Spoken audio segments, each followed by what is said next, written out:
Hi there, Evan here at the Chronicle for Thursday, February 27th, 2020, where the future starts today. Well, have you seen those markets lately? But remember, in my predictions for 2020, what was my first prediction?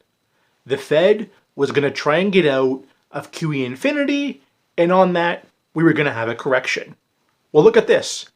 The Federal Reserve's balance sheet hasn't grown in the past 2 months, and now we've hit that market correction. Yes, I didn't get rates right. I understand that. But 50% for year-end review? Not bad. But remember this.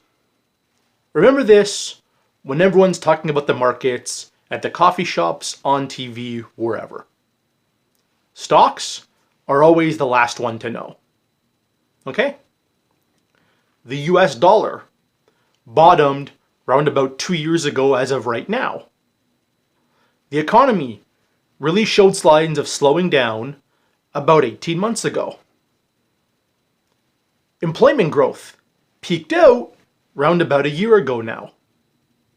The yield curve inverted about 6 months ago. Gold started going higher about the middle of last year. And then lastly, late third quarter, early fourth quarter, unemployment bottomed. Okay? So all it was stocks were the last one to figure it out, like they always are. And then of course, we can't discount all the repo operations the Fed's been doing since the end of Q3, still going on today, and will be going on at the very least into Q2. And of course, who was a big benefactor of all the repo money coming in? Hedge funds. And while we're on the point of repo, remember George Gammon's recent videos on HSBC? Well, guess who was tapping that repo market in a big way? It was HSBC. I've been speculating the whole time that China and Hong Kong have had a big part to play in this. And who's been in repo? HSBC. I rest my case. But anyways, back to the main point. As far as these recent market declines go, we're in a correction now. I understand that. But remember, stocks are always the last to figure it out, and the economy, well, the warning signs have been there for at the very least the past 18 months now.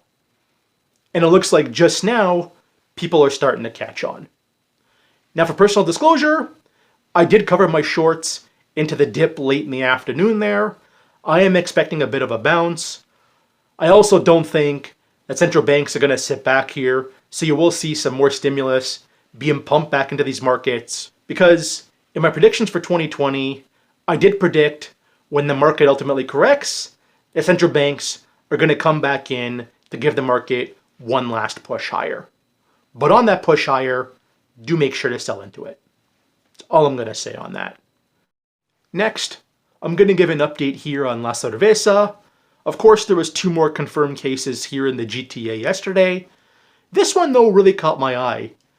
This patient who got infected was admitted into Sunnybrook Hospital Monday night after flying back recently from which country? Iran. More on that here. The next graph I'm going to put up is from peakprosperity.com, and these here are the countries with the most cases.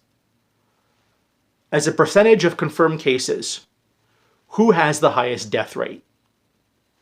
You guessed it, Iran. Now here in Toronto, we do have flights that go both to and from Iran every single day. And look at Iran recently. Deputy Health Minister diagnosed with coronavirus. An Iranian Vice President diagnosed also with coronavirus. The Iranian ambassador to the Vatican not only diagnosed with coronavirus, but died from it. And in that chart from Peak Prosperity, which country has the highest death rate percentage of all confirmed cases? Iran.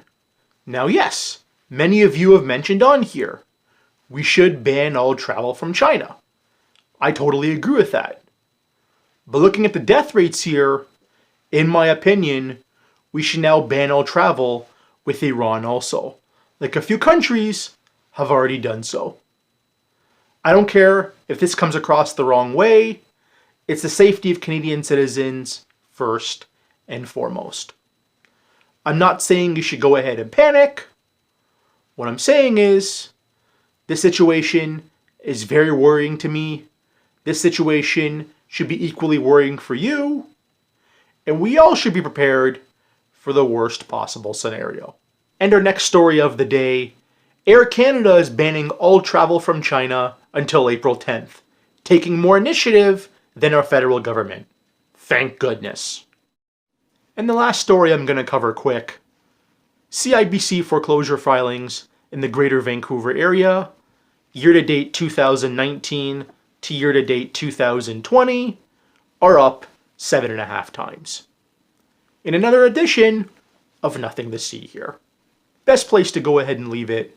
Smash that like button, leave a comment, subscribe, follow both my accounts on Twitter, and as always, my name is Evan. This is the Chronicle, where the future starts today.